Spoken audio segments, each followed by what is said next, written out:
A Higher Spiritual Mind, written by Sister Linda Sclero, narrated by Sister Shell Paul. Have you ever heard the term helper's high? Apparently, it has been around since the 1980s, and it refers to a physical response of endorphins that are produced in your brain after doing selfless acts for others. The endorphin production is much like what you would get from running, called a runner's high. Okay, where am I going with this? In the past few months, I have felt ill effects of a physical injury to my knee.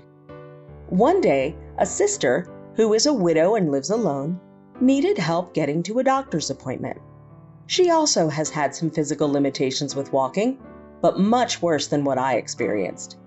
I took her to the doctor, and I had not even noticed my pain. I was able to park the car at a distance, walk, and even wheel a wheelchair. It was one of my best days in many ways. I was so happy to help her and forgot about my own problems.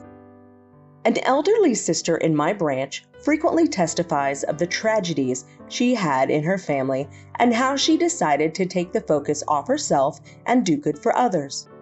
She figured this out earlier than the 80s and really doesn't rely on scholarly research that examines the brain and what happens when we do selfless acts for others. One scripture that comes to mind is in Philippians chapter 2, verse 3. Let nothing be done through strife or vainglory, but in lowliness of mind let each esteem other better than themselves. I hesitate even to openly publish my example of helping the sister, but I use it to illustrate a point. Whether science or research calls it endorphins, I've felt a blessing in helping my dear sister, which made the appointment less stressful for her. Who will you help today?